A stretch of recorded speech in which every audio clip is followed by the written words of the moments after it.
எம்பெருமானின் ஆத்மபந்துக்களே, மார்கழி மாதத்தில் 12வது பாசுரம். அன்னவையில் புதுவை ஆண்டாள் அரங்கற்கு பன்னிதிருப்பாவை பல்பதியம் இன்னிசையால் பாடிக் கொடுத்தால் நற்பாமாலை பூமாலை சுடி கொடுத்தாலை சொல். சுடி கொடுத்த சுடர்கொடிய தொல்பாவை பாடி அருள பல்வளையாய் நாடினி வேங்கடவர்க்கென்ன விதியென்ற இம்மாற்றம் நாம் கடவா வண்ணமே நல்கு. பாசுரத்தை பார்ப்போம்.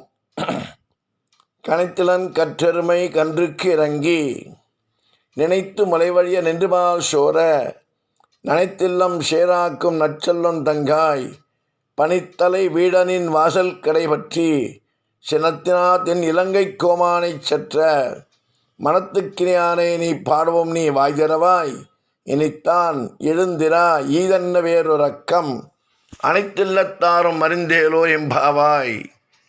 இந்த பாசுரத்தின் பொருள்: பசியால் கதறித் திரியும் தங்கள் கன்றுகளை எண்ணி எருமைகள் தங்கள் மடியில் சொரியும் பாலை சிந்தியபடியே அங்குமிங்கும் செல்கின்றன.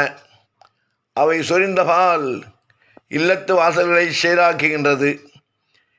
இந்த அளவுக்கு விடாமல் பால் சொரியும் எருமைகள் சொந்தக்காரனான ஆயனின் தங்கையே, கொட்டுகின்ற பனி எங்கள் தலையில் விழ உன் வீட்டு தலைவாசலில் நாங்கள் காத்து நிற்கிறோம். சீதையை கவர்ந்து சென்ற ராவணனின் மீது கோபம் கொண்டு அவனை அழித்த ராமாவதாரம் எடுத்த கோமானாகிய இந்த நாராயணனின் பெருமையை பாடுகிறோம். நீயோ இன்னும் பேசாமல் இருக்கிறாய். எல்லா வீடுகளிலும் அனைவரும் எழுந்துவிட்ட பிறகும் உனக்கு மட்டும் ஏன் பேர் வழக்கம்? இதன் விளக்கம்: எருமைகள் பால் சொரிந்து உறங்கும் தோழின் இல்ல வாசலை சீராக்கிவிட்டதால் அவளது வீட்டுக்குள் நுழைய முடியாத பெண்கள் அவளது வீட்டு வாசலில் உள்ள ஒரு கட்டையை பிடித்து கொண்டு தொங்கியபடியே அவளை எழுப்புகிறார்களாம். இந்த பாடலில் தலையிலோ பனி பெய்கிறது, மார்கழியில் எழுந்து குளிர் தாங்காமல் வெந்நீரில் குளிப்பவர்கள் இவர்கள் படும் கஷ்டத்தை உணர வேண்டும். கீழே பால் வெள்ளத்தால் குளிர்ச்சி, மேலே பனியின் குளிர்ச்சி, இத்தனையும் தாண்டி இறைவனை அடைய எத்தனைக்கிறார்கள் இவர்கள். இப்படி சமப்பட்டேனும் ஒருவர் விடாமல் எல்லோரும் அவன் திருப்பாதம் சேர வேண்டும் என்பதை இப்பாடல் உணர்த்தும் கருத்து. எப்போதுமே கஷ்டப்பட்டால் தான் எல்லாமே கிடைக்கும்.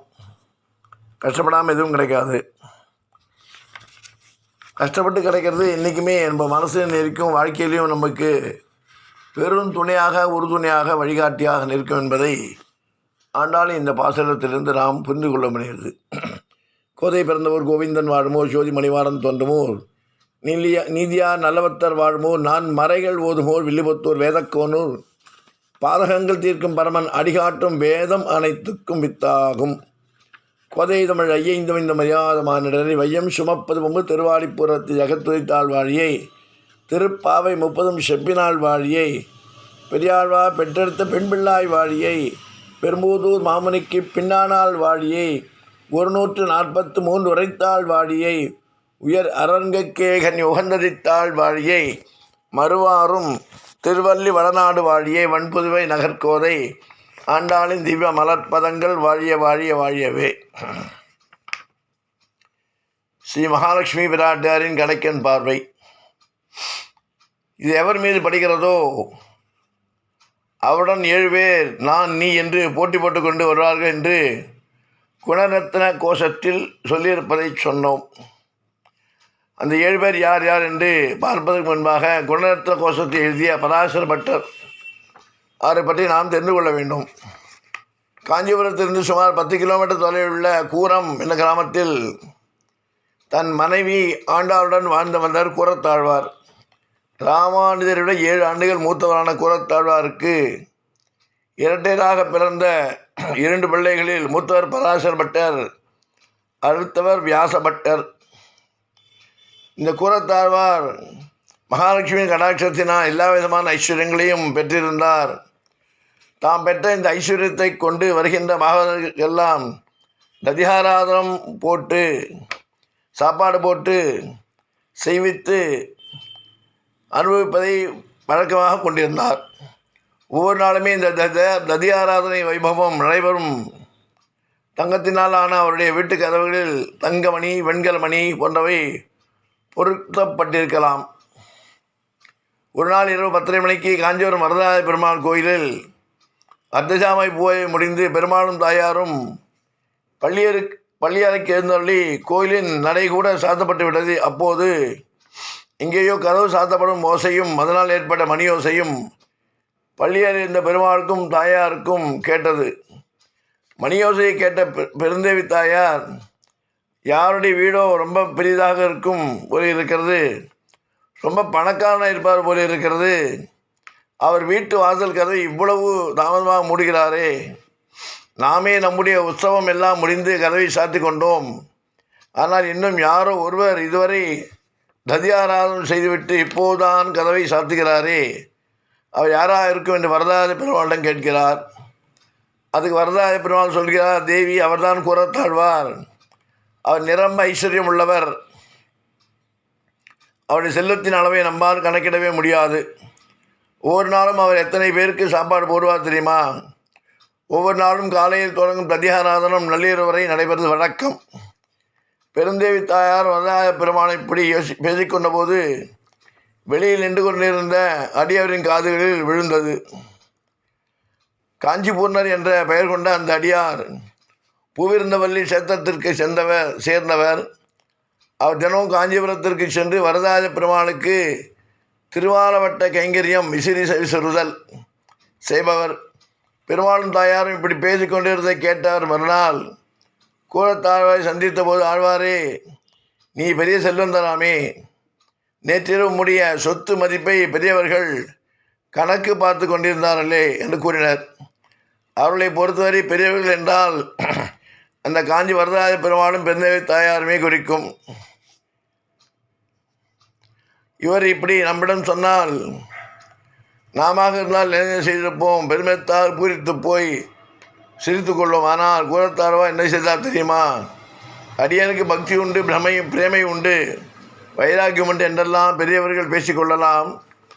அடியனின் ஐஸ்வர்யத்தின் மதிப்பை குறிப்பிட்டு எப்போது பேசுகிறார்களோ அப்போதே அதை துறந்துவிட முடிவு செய்துவிட்டு என்று கூறியவராக தாம் பெற்றிருந்த அனைத்து ஐஸ்வர்யங்களையும் தர்மஸ்தாபனங்களுக்கு எழுதி வைத்துவிட்டு தம்முடைய மனைவி ஆண்டாளை அழைத்து கொண்டு ஸ்ரீரங்கத்தை சென்று விட்டார். அப்படி அவர் செய்ததற்கு காரணம் என்ன தெரியுமா?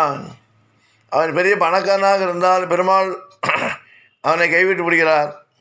அவன் செல்வத்தை எப்போது துறக்கிறானோ அப்போதுதான் பெருமாளின் அனுக்கிரகம் அவனுக்கு கிடைக்கிறது. எஸ்யாதம்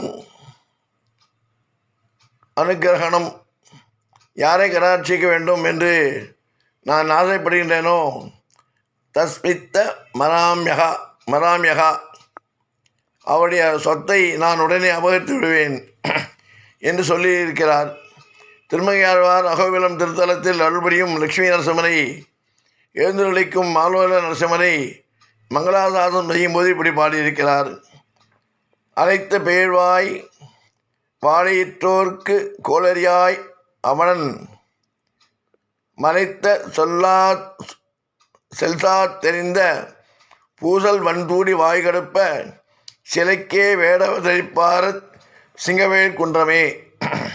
அகோபிலத்தில் பெருமாள் தம்மை சேவிக்க வரும் பக்தர்களின் இருக்கும் செல்வங்களை எல்லாம் கொள்ளையர்களை அனுப்பி பறித்து கொள்வாராம். அவர் ஏன் அப்படி செய்கிறார் தெரியுமா? அகோபிலம் புனிதமான க்ஷேத்திரம் ஆயிற்றே.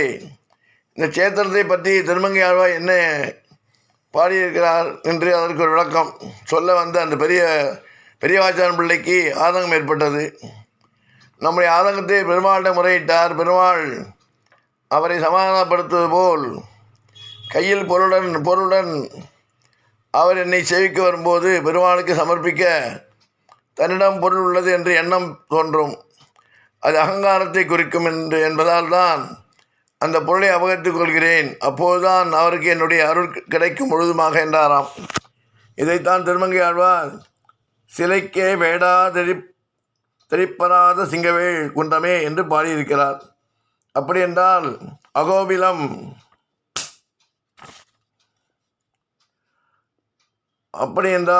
மகாலட்சுமியின் கடாட்சத்தினால் நாம் பெற்றிருக்கக்கூடிய ஐஸ்வர்யங்களை மதிப்பே இல்லையா என்று கேட்க தோன்றுகிறது அல்லவா?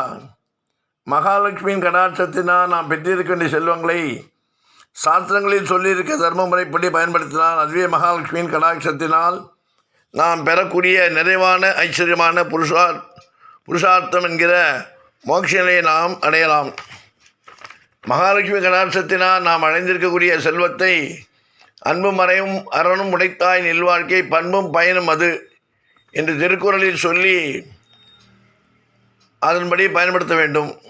அப்போதுதான் நாம் பெற்ற செல்வத்தின் நிறைவான பயனான புருஷார்த்தத்தை அடைய முடியும். அன்பு மரணம் என்று சொல்லியிருக்கிறதே தவிர, ஆனால் செல்வம் வந்துவிட்டால் இந்த அன்பும் தர்மம் குணமும் நம்மை விட்டு போனாலும் போய்விடும். செல்வம் அதிகம் சேர்ந்து விட்டாலும் அன்பும் தர்மம் குணமும் நமக்கு இருக்க வேண்டும். குருவத்தாழ்வார் அப்படிப்பட்ட உயர்ந்த பரிபக்குவ மனநிலையை பெற்றிருந்தவர். அதனால்தான் அவர் ஹத்ரி முக்குணங்களை கடந்தவர் என்று போற்றப்படுகிறார்.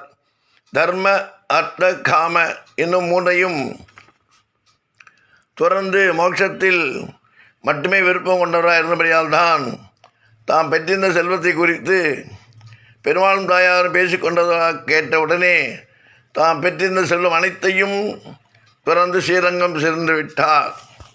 இல்லை, என்ன செய்யுது? செல்வம்னா இறைவனால் கொடுக்கப்பட்டு இறைவனுக்காகவே அர்ப்பணித்து இறைவனுக்காகவே நாம் அதை பயன்படுத்தி அதற்கு ஒரு முக்கியத்துவம் கொடுக்க வேண்டுமானால் அதுவே வாழ்க்கையாக இருக்கக்கூடாது. அதனால் அகம்பாரம் மமகாரம் வார்த்தைகள் தடித்தல் செயல்கள் செயல்பாடு அனைத்தும் மாறிவிடும். அதனால்தான் பக்தி மார்க்கத்திற்கு எளிமையான வாழ்க்கை, சிறப்பான எண்ணங்கள், தன்னை விட கீழ்நிலை இருந்தாலும் அதை மதிக்க கற்றுக்கொள்வது, இப்படி பல வழிகள் உள்ளது. அதை உணர்ந்து கொண்டு நமக்கு வழிகாட்டியாக குரத்தாழ்வான் சுவாமி சாதித்தார். நாமும் பின்பற்றி வாழ்வோம். மகாலட்சுமி பரிபூர்ண அனுகிரகத்தை பெறுவோம் என்று கூறிக்கொண்டு ராமானுஜரின் திவ்ய திருவடிகளே சரணம்.